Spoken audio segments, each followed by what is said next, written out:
سب سے پہلا سوال پروردگار عالم کی طرف سے نماز کا.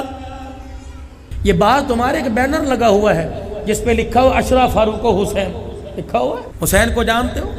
55 سالہ زندگی میں حسین کی ایک نماز قضا دکھاؤ. کعبے کا لڑ مصطفیٰ نے پکڑا، مصطفیٰ کا لڑ عمر نے پکڑا. کلمہ پڑھنے کے بعد عمر کی کوئی نماز دکھاؤ جو نہ پڑھی ہو. او لوگو، کس اشرف فاروق کو منا رہے ہو جس نے مصلی پر جان دے دی؟ کس حسین کو یاد کر رہے ہو جس نے کربلا کے میدان میں تلواروں میں سجد کے سائے میں او لوگو سجدہ کر کے سبحان ربی الاعلیٰ کہہ کے دکھا دیا ہے؟ حسین کے سجدے کا سبق میرے عزیزو، حسین کی زینب نہ بھولی، امام زین العابدین نہ بھولے، امام باقر نہ بھولے، امام جعفر نہ بھولے، امام موسیٰ کاظم نہ بھولے، امام تقی علی نہ بھولے، امام علی نقی نہ بھولے. اے کیسا بے مروت انسان ہے. کپڑے حسین کے غم میں بدل لیے، کپڑوں کے رنگ بدل لیے، جھنڈوں کے رنگ بدل لیے، گھر کے نقشے بدل لیے، اچھا کھانا پینا چھوڑ دیا، خوشیاں ترک کر دی، گیدرنگ پروگرام ترک کر دیے. یہ کیسا عاشق حسین ہے. تجھے حسین کے غم میں سب کچھ کرنا یاد آیا، حسین کا دیا ہوا. اور جس نانے نے حسین کو تحفہ دیا، من سجدے کا دیا، حسین نے تحفہ کربلا کے میدان میں امت کو دیا. معذرت کے ساتھ تجھے حسین کا ہر ورثہ یاد آ گیا، لیکن تجھے حسین کا دیا ہوا سجدہ یاد نہیں آیا ہے. تمہیں پتہ ہے تیری میری گلی میں فرشتوں نے آنا چھوڑ دیا، کیا کریں گے آ کر؟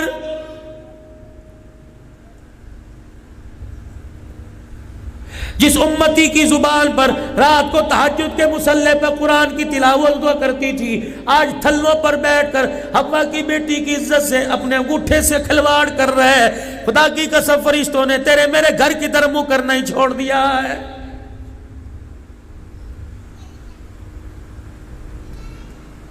مدینے کی گلی میں فرشتے آئے، اللہ اکبر، سرور دو عالم صلی اللہ تعالی علیہ وسلم کا زمانہ ہے، اللہ اکبر. فرشتے زمین پر آ کر صحابہ اکرام کے گھروں کے دروازوں پہ بیٹھے ہیں. کملی والے نے پوچھ لیا الہ العالمین یہ فرشتوں کا نزول کیسا؟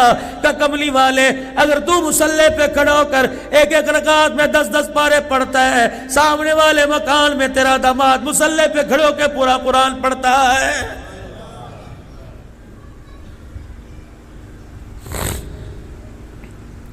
تیری میری گھر والی کو کچن سے فرصت نہیں، صبح سے چولہے کے آگے شام کو تھکار گئی، جب لیٹنے لگی کہتے ایک چائے کی پیالی بنا دے.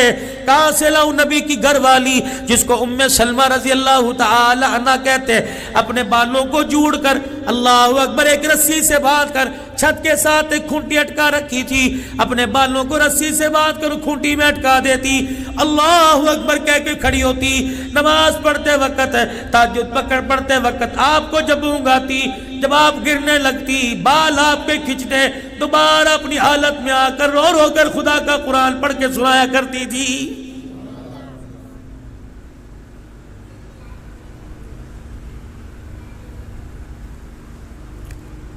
کتنے افسوس کی بات ہے، اللہ اکبر. میرے عزیزو، میں دل برداشت نہ ہوتا تو کیا کروں، میں اپنا دل چھوٹا کروں تو نہ تو کیا کروں.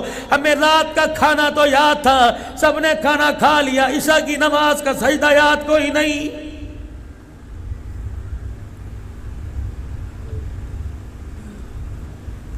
چڑیوں کے چہکنے سے پہلے، درختوں کے پتوں سے ہلنے سے پہلے، کوئل کی کوکو کرنے سے پہلے بازار بھر گئے، گلیاں بھر گئی. میرے عزیزوں، دکانوں کے شٹر کھل گئے، اسکول کے اندر آنا جانا شروع ہو گیا. آئے کتنی بد نصیبی کی بات ہے، صبح ہوتے بازار بھر جاتے، اذان ہوتے خدا کا گھر نہیں بھرتا ہے.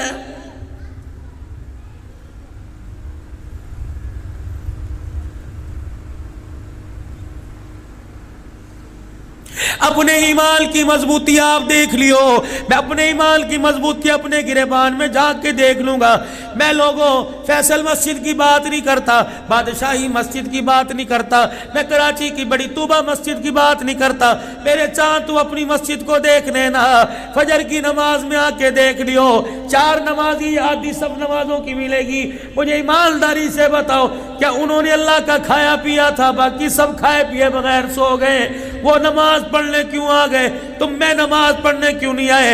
اللہ اکبر۔ میرے عزیزو، فرشتے نے منادی کر دی، 3 کیٹیگریاں بندوں کی۔ اللہ اکبر۔ ایک آدمی ساری رات موبائل دیکھ کے سوتا رہا، جب نماز کا وقت ہوا کہنے لگا 4:30 بج گئے، امی کہنے لگی بدبخت نماز پڑھ کے سوئیو، ابو کہنے لگا ساری رات جاگتا رہا نماز پڑھ کے سوئیو، یوں انگڑائی لے کے کہنے لگا اچھا صبح پڑھوں گا۔ عرش عظیم کے مالک نے فرمایا اے میرے فرشتوں، جانوروں کے کانوں میں، مرغی کوئل کبوتر کے کان میں میری نام کی آواز پہنچانا، اس کے کان میں میری آواز نہ پہنچانا، اگر یہ اٹھ بھی جائے پر مار کے اسے سلا دینا، جو ساری رات مجھے مجھے ناراض کرتا رہا، خبردار اسے کہہ دو میرے گھر میں آنے کی تجھے اجازت کوئی نہیں۔